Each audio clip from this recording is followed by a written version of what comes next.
मेरे प्यारे देशवासियों, नमस्कार। मन की बात के 110वें एपिसोड में आपका स्वागत है। हमेशा की तरह इस बार भी हमें आपके ढेर सारे सुझाव, इनपुट्स और कमेंट्स मिले हैं। और हमेशा की तरह इस बार भी ये चुनौती है कि एपिसोड में किन-किन विषयों को शामिल किया जाए। मुझे पॉजिटिविटी से भरे एक से बढ़कर एक इनपुट्स मिले हैं। इनमें बहुत सारे ऐसे देशवासियों का जिक्र है जो दूसरों के लिए उम्मीद की किरण बनकर उनके जीवन में बेहतरी लाने में जुटे हुए हैं। साथियों, कुछ ही दिन बाद 8 मार्च को हम महिला दिवस मनाएंगे। ये विशेष दिन देश की विकास यात्रा में नारी शक्ति के योगदान को नमन करने का अवसर होता है। महाकवि भरतियार जी ने कहा है कि विश्व तभी समृद्ध होगा जब महिलाओं को समान अवसर मिलेंगे। आज भारत की नारी शक्ति हर क्षेत्र में प्रगति की नई ऊंचाइयों को छू रही है। कुछ वर्ष पहले तक किसने सोचा था कि हमारे देश में गांव में रहने वाली महिलाएं भी ड्रोन उड़ाएंगी? लेकिन आज ये संभव हो रहा है। आज तो गांव-गांव में ड्रोन दीदी की इतनी चर्चा हो रही है, हर किसी की जुबान पर नमो ड्रोन दीदी, नमो ड्रोन दीदी ये चल पड़ा है। हर कोई इसके विषय में चर्चा कर रहा है। एक बहुत बड़ी जिज्ञासा पैदा हुई है और इसलिए मैंने भी सोचा कि क्यों ना इस बार मन की बात में एक नमो ड्रोन दीदी से बात की जाए। हमारे साथ इस वक्त नमो ड्रोन दीदी सुनीता जी जुड़ी हुई हैं, जो उत्तर प्रदेश के सीतापुर से हैं। आइए उनसे बात करते हैं। सुनीता देवी जी, आपको नमस्कार। नमस्ते सर। अच्छा सुनीता जी, पहले मैं आपके विषय में जानना चाहता हूँ, आपके परिवार के विषय में जानना चाहता हूँ। थोड़ा कुछ बता दीजिए। सर, हमारे परिवार में 2 बच्चे हैं, हमें हस्बैंड हैं, माताजी हैं मेरी। आपकी पढ़ाई क्या हुई Sunita ji? Sir, BA final है। और वैसे घर में कारोबार वगैरह क्या है? कारोबार वगैरह खेती-बाड़ी संबंधित करते हैं, खेती वगैरह। अच्छा सुनीता जी, ये ड्रोन दीदी बनने का आपका सफर कैसे शुरू हुआ? आपको ट्रेनिंग कहाँ मिली? कैसे-कैसे बदलाव क्या आया? मुझे पहले से जानना है। जी, सर ट्रेनिंग हमारी फूलपुर इफ़को में हुआ था इलाहाबाद में और वहीं से हमको ट्रेनिंग मिली है। तो तब तक आपने ड्रोन के विषय में सुना था कभी?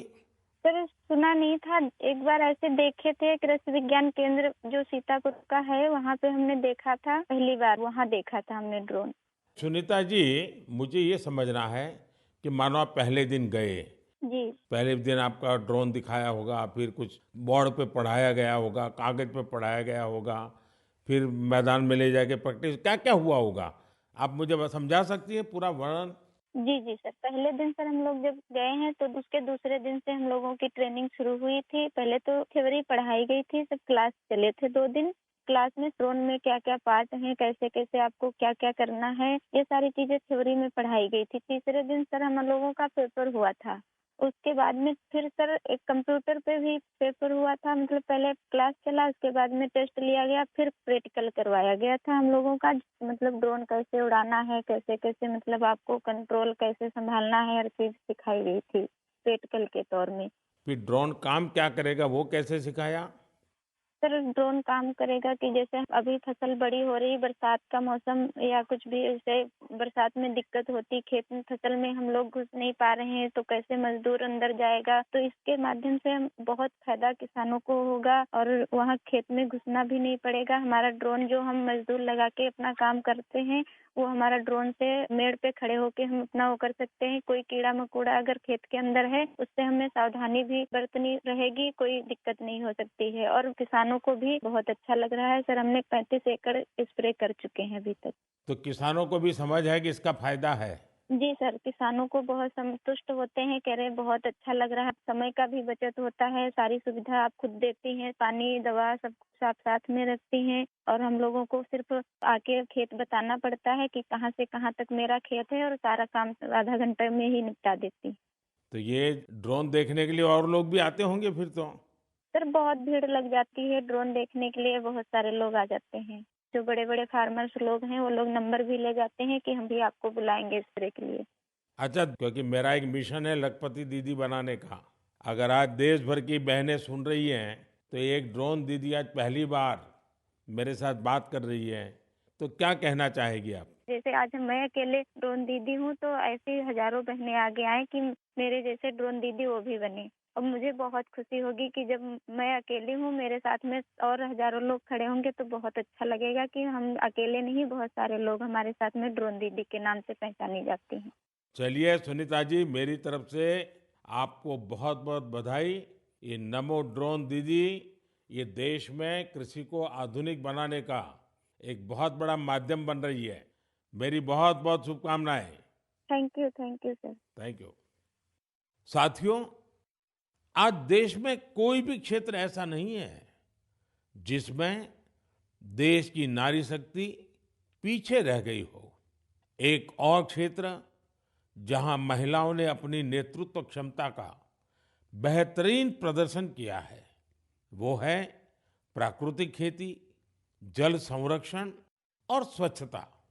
केमिकल से हमारी धरती माँ को जो कष्ट हो रहा है, जो पीड़ा हो रही है, जो दर्द हो रहा है, हमारी धरती माँ को बचाने में देश की मातृशक्ति बड़ी भूमिका निभा रही है।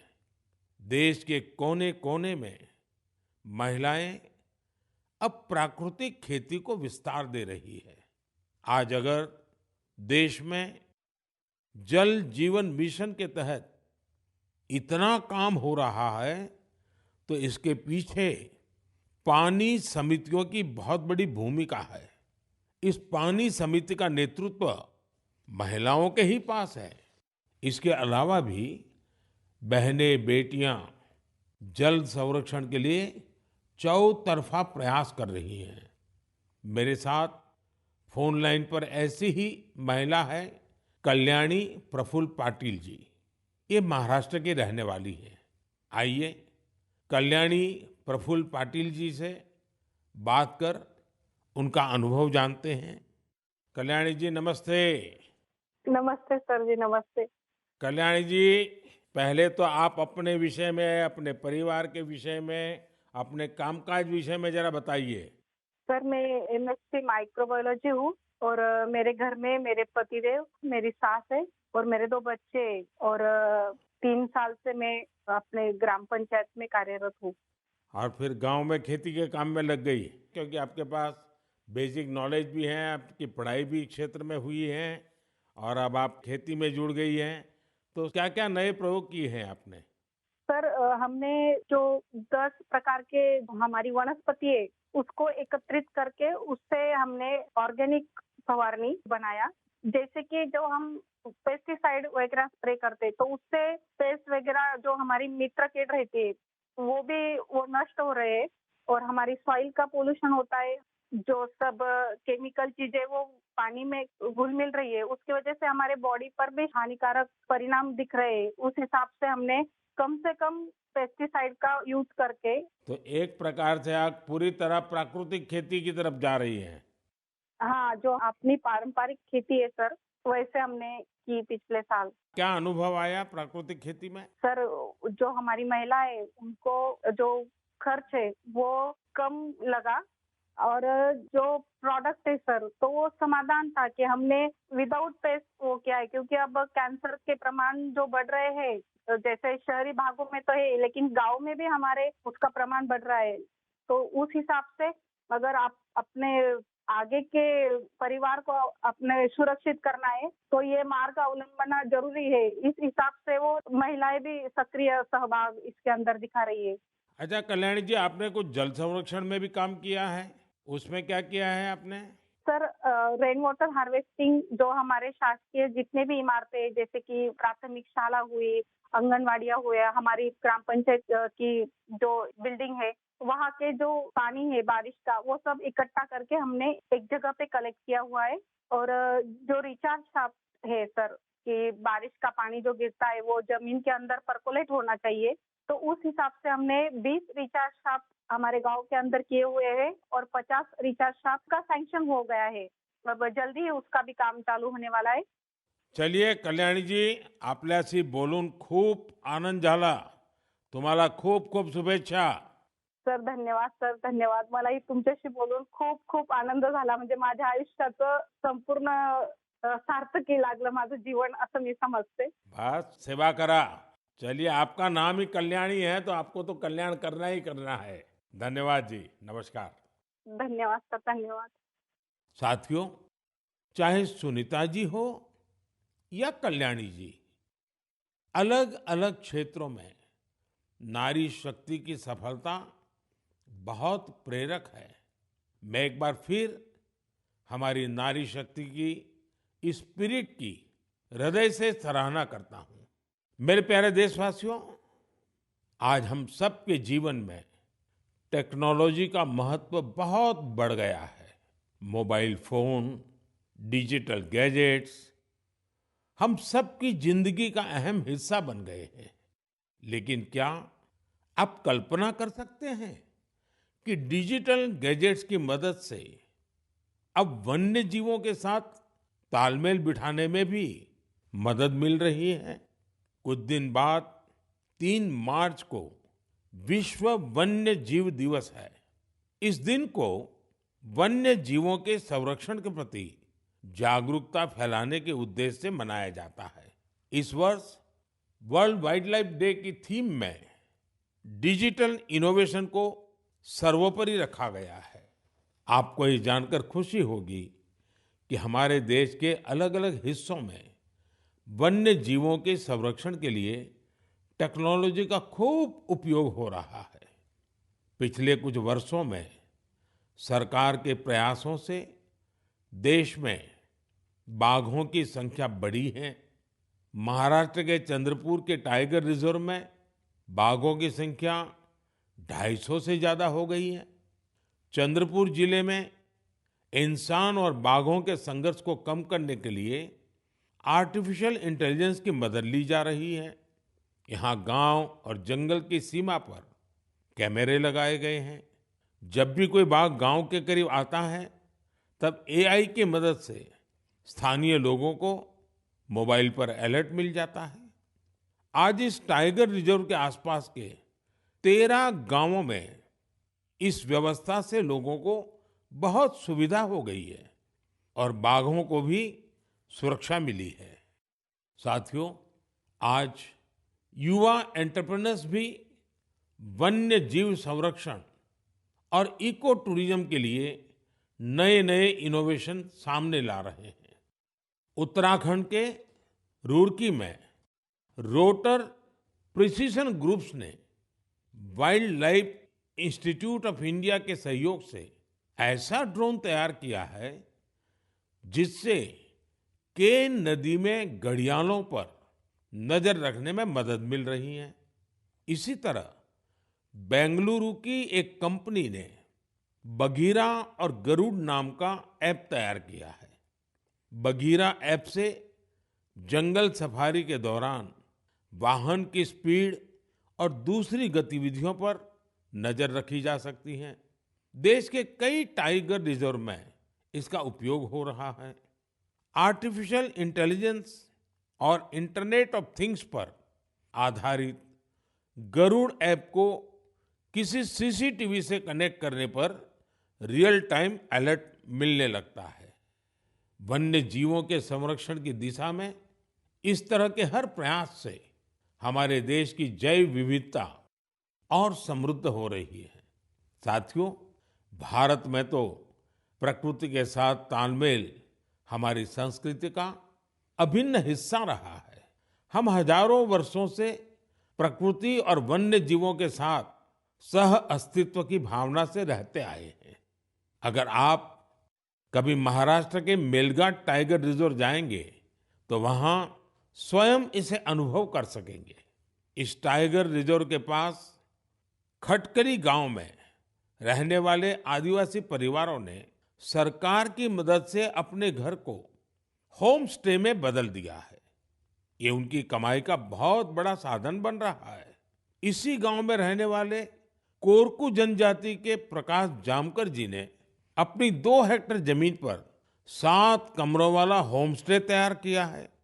उनके यहाँ रुकने वाले पर्यटकों के खाने पीने का इंतजाम उनका परिवार ही करता है। अपने घर के आसपास उन्होंने औषधीय पौधों के साथ आम और कॉफी के पेड़ भी लगाए हैं। इससे पर्यटकों का आकर्षण तो बढ़ा ही है, दूसरे लोगों के लिए भी रोजगार के नए अवसर बने हैं।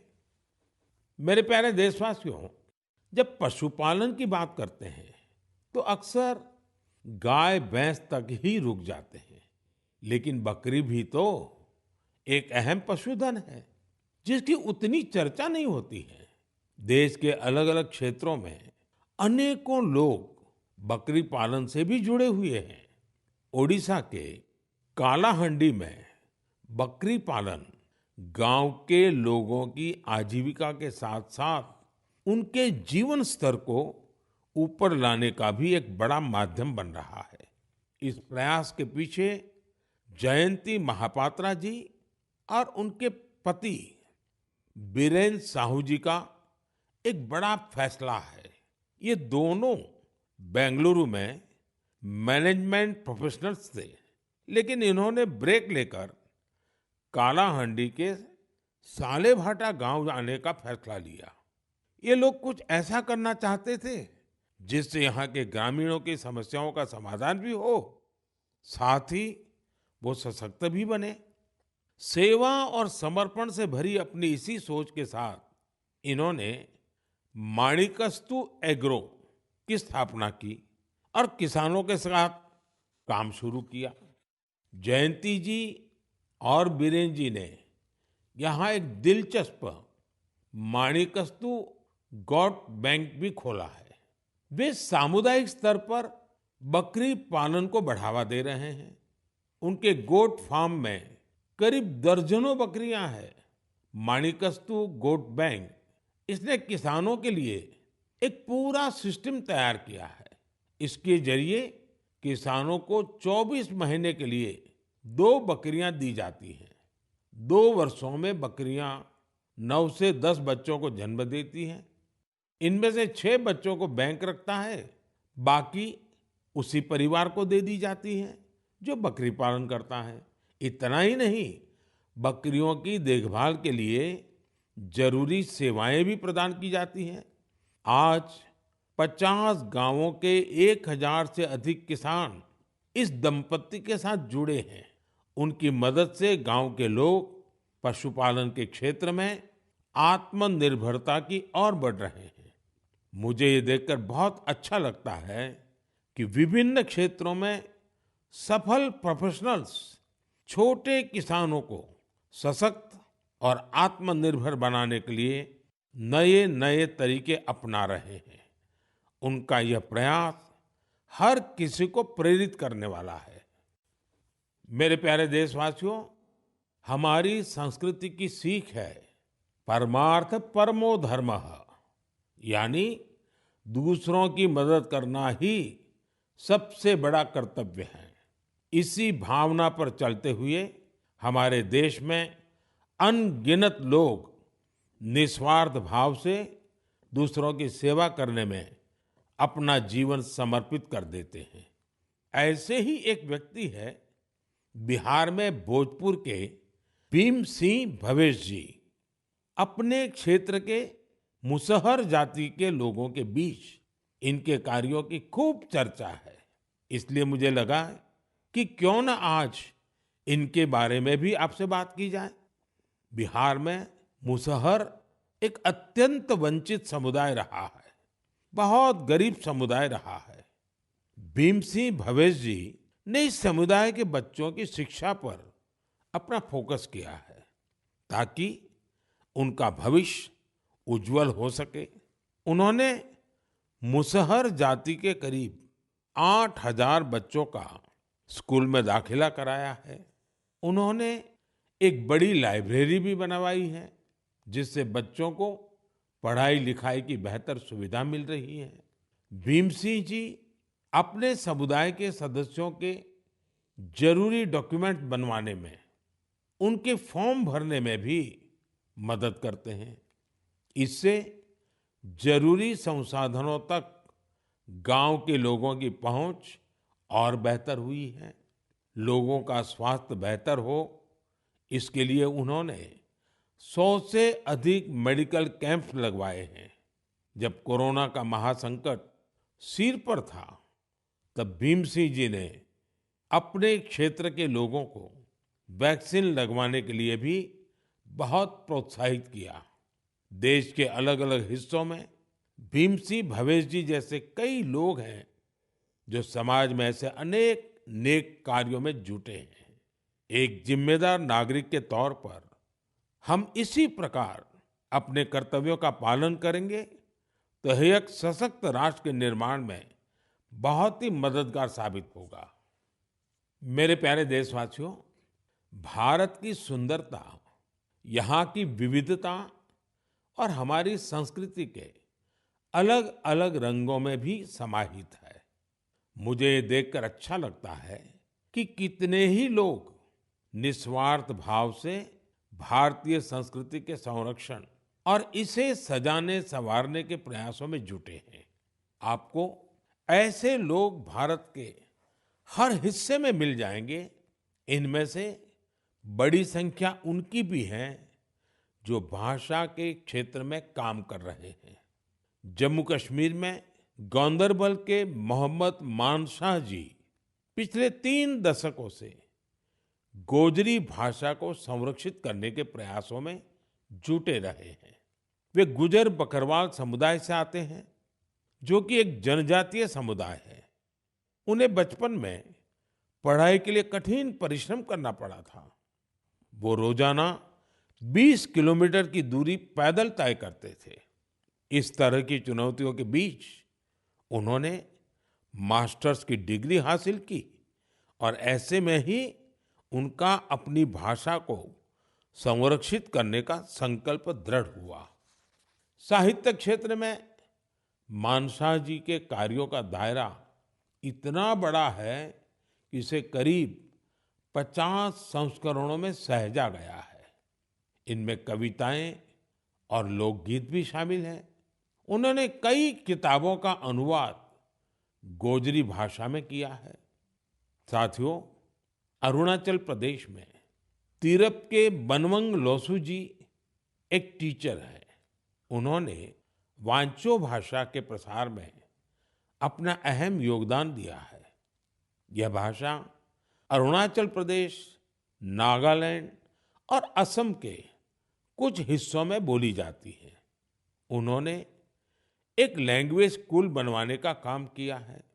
इसके वांचो भाषा की एक लिपि भी तैयार की है। वो आने वाली पीढ़ियों को भी वांचो भाषा सिखा रहे हैं ताकि इसे लुप्त होने से बचाया जा सके। साथियों, हमारे देश में बहुत सारे ऐसे लोग भी हैं जो गीतों और नृत्यों के माध्यम से अपनी संस्कृति और भाषा को संरक्षित करने में जुटे हैं। कर्नाटका के वेंकप्पा अंबाजी सुगेटकर, उनका जीवन भी इस मामले में बहुत प्रेरणादायी है। यहाँ के बागलकोट के रहने वाले सुगाटकर जी एक लोक गायक हैं। इन्होंने 1000 से अधिक गोंधड़ी गाने गाए हैं। साथ ही इस भाषा में कहानियों का भी खूब प्रचार प्रसार किया है। उन्होंने बिना फीस लिए सैकड़ों विद्यार्थियों को ट्रेनिंग भी दी है। भारत में उमंग और उत्साह से भरे ऐसे लोगों की कमी नहीं, जो हमारी संस्कृति को निरंतर समृद्ध बना रहे हैं। आप भी इनसे प्रेरणा लीजिए, कुछ अपना करने का प्रयास करिए, आपको बहुत संतोष का अनुभव होगा। मेरे प्यारे देशवासियों, 2 दिन पहले मैं वाराणसी में था और वहां मैंने एक बहुत ही शानदार फोटो प्रदर्शनी देखी। काशी और आसपास के युवाओं ने कैमरे पर जो मोमेंट कैप्चर किए हैं वो अद्भुत है। इसमें काफी फोटोग्राफ्स ऐसी हैं जो मोबाइल कैमरे से खींची गई थी। वाकई आज जिसके पास मोबाइल है वो एक कंटेंट क्रिएटर बन गया है। लोगों को अपना हुनर और प्रतिभा दिखाने में सोशल मीडिया ने भी बहुत मदद की है। भारत के हमारे युवा साथी कंटेंट क्रिएशन के क्षेत्र में कमाल कर रहे हैं। चाहे कोई भी सोशल मीडिया प्लेटफॉर्म हो, आपको अलग अलग विषयों पर अलग अलग कंटेंट शेयर करते हमारे युवा साथी मिल ही जाएंगे। टूरिज्म हो, सोशल कॉज हो, पब्लिक पार्टिसिपेशन हो या फिर प्रेरक जीवन यात्रा, इनसे जुड़े तरह तरह के कंटेंट्स सोशल मीडिया पर मौजूद है। कंटेंट क्रिएट कर रहे देश के युवाओं की आवाज आज बहुत प्रभावी बन चुकी है। उनकी प्रतिभा को सम्मान देने के लिए देश में नेशनल क्रिएटर्स अवार्ड शुरू किया गया है। इसके तहत अलग अलग कैटेगरीज में उन चेंज मेकर्स को सम्मानित करने की तैयारी है जो सामाजिक परिवर्तन की प्रभावी आवाज बनने के लिए टेक्नोलॉजी का उपयोग कर रहे हैं। यह कॉन्टेस्ट माई गॉव पर चल रहा है और मैं कंटेंट क्रिएटर्स को इससे जुड़ने के लिए आग्रह करूंगा। आप भी अगर ऐसे इंटरेस्टिंग कंटेंट क्रिएटर्स को जानते हैं तो उन्हें नेशनल क्रिएटर्स अवार्ड के लिए जरूर नॉमिनेट करें। मेरे प्यारे देशवासियों, मुझे इस बात की खुशी है कि कुछ दिन पहले ही चुनाव आयोग ने एक और अभियान की शुरुआत की है, मेरा पहला वोट देश के लिए। इसके जरिए विशेष रूप से फर्स्ट टाइम वोटर्स से अधिक संख्या में मतदान करने का आग्रह किया गया है। भारत को जोश और ऊर्जा से भरी अपनी युवा शक्ति पर गर्व है। हमारे युवा साथी चुनावी प्रक्रिया में जितनी अधिक भागीदारी करेंगे, इसके नतीजे देश के लिए उतने ही लाभकारी होंगे। मैं भी फर्स्ट टाइम वोटर से आग्रह करूंगा कि वह रिकॉर्ड संख्या में वोट करें। 18 का होने के बाद आपको 18वीं लोकसभा के लिए सदस्य चुनने का मौका मिल रहा है। यानी ये 18वीं लोकसभा भी युवा आकांक्षा का प्रतीक होगी। इसलिए आपके वोट का महत्व और बढ़ गया है। आम चुनावों की इस हलचल के बीच आप युवा न केवल राजनीतिक गतिविधियों का हिस्सा बनिए, बल्कि इस दौरान चर्चा और बहस को लेकर भी जागरूक बने रहिए। और याद रखिएगा, मेरा पहला वोट देश के लिए। मैं देश के इन्फ्लुएंसर्स को भी आग्रह करूंगा, चाहे वो खेल जगत के हो, फिल्म जगत के हो, साहित्य जगत के हो, दूसरे प्रोफेशनल्स हो या हमारे इंस्टाग्राम और यूट्यूब के इन्फ्लुएंसर्स हो, वो भी इस अभियान में बढ़ चढ़कर हिस्सा लें और हमारे फर्स्ट टाइम वोटर्स को मोटिवेट करें। साथियों, मन की बात के इस एपिसोड में मेरे साथ इतना ही। देश में लोकसभा चुनाव का माहौल है और जैसा कि पिछली बार हुआ था, संभावना है कि मार्च के महीने में आचार संहिता भी लग जाएगी। ये मन की बात की बहुत बड़ी सफलता है कि बीते 110 एपिसोड में हमने इसे सरकार की परछाई से भी दूर रखा है। मन की बात में देश की सामूहिक शक्ति की बात होती है, देश की उपलब्धि की बात होती है। ये एक तरह से जनता का, जनता के लिए, जनता द्वारा तैयार होने वाला कार्यक्रम है।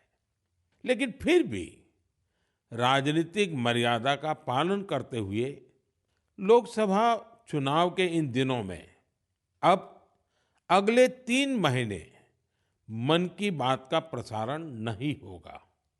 अब जब आपसे मन की बात में संवाद होगा तो वो मन की बात का 111वां एपिसोड होगा। अगली बार मन की बात की शुरुआत 111 के शुभ अंक से हो तो इससे अच्छा भला क्या होगा। लेकिन साथियों, आपको मेरा एक काम करते रहना है। मन की बात भले 3 महीने के लिए रुक रहा है, लेकिन देश की उपलब्धियां थोड़ी रुकेंगी। इसलिए आप मन की बात हैशटैग के साथ समाज की उपलब्धियों को, देश की उपलब्धियों को सोशल मीडिया पर डालते रहें। कुछ समय पहले एक युवा ने मुझे एक अच्छा सुझाव दिया था। सुझाव ये कि मन की बात के अब तक के एपिसोड में से छोटे-छोटे वीडियो YouTube शॉर्ट्स के रूप में शेयर करना चाहिए। इसलिए मैं मन की बात के श्रोताओं से आग्रह करूंगा कि ऐसे शॉर्ट्स को खूब शेयर करें। साथियों, जब अगली बार आपसे संवाद होगा तो फिर नई ऊर्जा, नई जानकारियों के साथ आपसे मिलूंगा। आप अपना ध्यान रखिए। बहुत बहुत धन्यवाद। नमस्कार।